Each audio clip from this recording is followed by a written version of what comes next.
I'm Macy Ducker. It's Friday, January 22nd, and welcome to your weekly episode of Hawk's Eye View. The Mediatek 2s are back and better than ever. So here's Adrian to start us off with some library updates. Thanks, Macy. Over the past few weeks, the library has been doing some remodeling. I talked to Dr. Zainal for more information. We have flip-flopped fiction and nonfiction's location, so we've completely moved every book in the library to a new spot. We needed more room for fiction because that's what students are more likely to check out and read. We've created a separate section for graphic novels by the door because we feel like they're one of our most popular things that are read. I've also ordered 8 new series of graphic novels, complete series. Since everyone is one-to-one now and everybody always has their Chromebook with them because they have to for class, and they're having their device with them 24/7, we reduced the number of computers in the computer area down to 10 student workstations. For instances, if you're having computer difficulties or, whatever, just to create some more space and to make the library a little bit more open and easier to access. We're going to have also some charging stations put in. Those are in the works, and we're excited to hopefully start seeing more students and classes second semester. Thanks, Dr. Zainal. Back to you in the studio. Nice work, Adrian. Those were some exciting additions to the library. Switching gears, seniors, it's time for another annual tradition. Here's Amy Griner with more. Thanks, Macy. We're halfway through the year, meaning it's that time for an annual senior tradition. Senior quotes. Seniors, every year you get to pick some words of wisdom or a silly quote for all to remember you by, and this year is no different. Quotes are due by Thursday, January 28th. You can drop them off in room 128 or email them to Miss Samante. Make sure you get in your quotes for one last hurrah. I'm Amy Griner with Hawk's Eye View. Back to Macy in the studio. Nice work, Amy, but seniors, that's not all. Now it's time to make sure that you are prepared to walk the stage in June. If you haven't ordered your graduation cap and gown, please do so as soon as possible at www.hjcarolina.com. The senior fee of $100, which includes a yearbook, is due on Friday, January 29th. Drop your money off with Miss Murray and guidance. Cash or check is accepted. Graduation is not the only thing approaching. The annual Miss Hanahan pageant is coming up. The 2021 Miss Hanahan pageant will be February 6th at 7 p.m. Due to COVID restrictions, they will have a limited number of tickets that will be purchased through the contestants. It will be judged based on interviews, introductions, and formal walks. It's going to be a Western theme. The contestants will be judged that morning on interview, and then that night at pageant they'll be judged on their introduction and then their formal wear, and the seniors will be judged on an additional on-stage question. We're excited, the girls are excited. It's going to be a little bit country, so we're excited for everybody to see it. Coming up, we have some news on the 6th annual Soccer Oyster Roast, but first, let's take a break with Brandon. 3 of the hardest things for people to say. I was wrong. I need help. Worcestershire sauce. Thanks, Brandon. Hey, do you love oysters and do you love helping out your Hanahan soccer team? Well, we've got just the thing for you. On Saturday, January 23rd, the 6th annual Oyster Roast will take place at LG's by the Creek. The event will take place from 12 to 4 p.m. To order tickets, either ask a boys or girls soccer player or go to the Hawk's Eye View Google Classroom page for your tickets. Come on down to get a taste of some delicious oysters while also supporting your boys and girls soccer teams. It'll benefit the soccer team by providing new uniforms, socks, all kinds of stuff we need to look good during games. Super fun. There's lots of foods, there's sides, and there's raffle tickets, 50-50 raffles, and a bunch of baskets that you can win. I will be there, and I hope you will be too. You know who also loves soccer? The HEV blended team. Here are the Mediatek 2 quarantines. Thanks, Macy. And I'm Nicholas with the quarantines.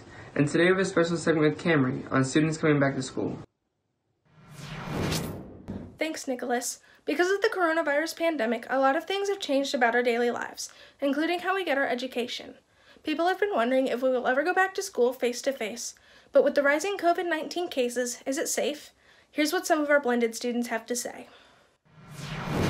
I think it's safe to go back traditionally to school because I don't think that the coronavirus is that impactful to teenagers and children. I think it's just impactful to the elderly, and I think that if we quarantine the elderly only, then we'll have a much better time than if we quarantine everybody, because then we'll all be able to go back normally, and if we get sick, it'll just be like the flu. I think everybody coming back in this next semester is going to be a good and bad idea. Bad because it could cause COVID to spread even more, but good because it'll help people enjoy coming back to school and not feel lonely anymore when they're at home. I think it's a good idea to come to school because I can easily procrastinate at home, and I don't think I can procrastinate easier at the house. But also with COVID, I think it would be a good idea because like you could socially distance and enforce masks, etc. But maybe even have plexiglass in the classrooms.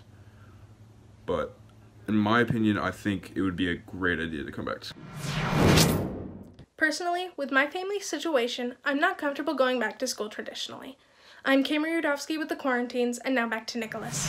Thanks, Camry. And now on to Anthony with Students' Pets. Thanks, Nicholas. When you're an online student, it's easy to get lonely. However, some of us are fortunate enough to have pets to keep us company. Here's some Hanahan online students who want to talk about their pets. My dog's name is Gaddis. He's a Yorkshire Terrier, and my favorite thing about him is the fact that he's so small that I never really have to worry about him jumping on me like a big dog would, because, you know, he's so small. He can't even jump on most of our furniture half the time. So, I mean, he's just and he's also like really docile, and he doesn't really do much throughout the day, so I don't have to really have him like calm down ever. My dog's name is Panda. She's a pit bull shepherd mix, and my favorite thing about her is she likes to ignore me. Thanks, Anthony. And that's all we had today at the Quarantines. Back to the studio with Macy. I hope to see you all back in school soon. Whether you are a traditional or blended student, you can still donate to Club Joy's Toy Drive. Club Joy is having a toy drive on Valentine's Day to benefit the Ronald McDonald House. They are accepting new plush toys now through February 10th. Anyone can drop off their toys in the box outside of Miss Formicella's classroom, room 101. It is such a great charity to help out. Do you have plans for tonight? Let's go see what the weather is like. Time to bring in our very own HEV weatherman, Wild Bill, in the HEV Weather Center. Hey Bill, what's the forecast for tonight? Yeah, hey thanks Macy. My prediction for tonight, it's gonna be dark. Now back to you in the studio. Thanks Bill, I would have never guessed that. It's always important to know what's coming up. Speaking of which, we've got some sports coming up this weekend. Here is Jesse L with your HEV sports team and more. Hey Hanahan, I'm Jesse L Roblero here with your weekly sports updates. First up, let's jump straight onto the mats where our wrestling team had a tri-match against Philip Simmons and Timberland on Saturday. Our boys won 48-30 against Philip Simmons and 50-24 against Timberland. Shout out to all the guys who all managed to catch W's on Saturday. The Hawks were right back at it again on Tuesday night against Cross. First up, Gavin Qualls manages to hold his opponent down and secure the win.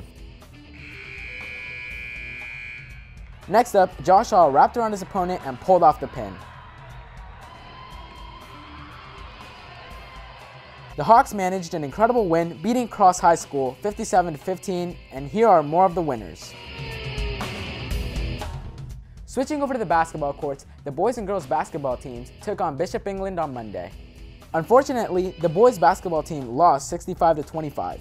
Sadly, the girls suffered the same fate and lost 64-25 to Bishop England. Now let's take a look at some upcoming events. The boys and girls varsity basketball teams will be traveling to Beaufort and take on Battery Creek on Tuesday. They'll be right back on the court on Friday taking on Oceanside. Next week, your wrestling team will be taking on the Bishops on Tuesday. And remember, track conditioning is going on all next week. That's all the sports updates we have for this week, Hanahan. Now back to Macy. Ever wonder what the capital of Chicago is? Val knows. Backed by popular demand is Question Royale with Val. Thanks, Macy. And as I told y'all before, this week I'm back for another installment of Question Royale with your boy Val. So let's get it started. What's the capital of Chicago? Columbus. What did she say? Is it Detroit? What? The capital? Wait, hold on, you can't ask people. Illinois? Chicago's the city. Chicago is the capital. What's heavier, a pound of cotton or a pound of stone? They're the same. Cotton. Boy, if you don't. A pound of cotton weighs more than a pound of stone? Yeah. Stone. A pound of stone heavier than a pound of cotton? A pound of stone. Word? Mm-hmm. Word. All right, cool. Y'all got it. Yeah. No, they did not. I'm sick and tired of being here. I lost way too many brain cells doing this. I think I'm gonna just leave. Back to Macy in the studio. That is all we have for you this week. Nice work again, Media Tech 2. I'm Macy Ducker, and from all of us here at Hawks Eye View, I hope to see you at the Oystros, and have a great weekend, Hawks.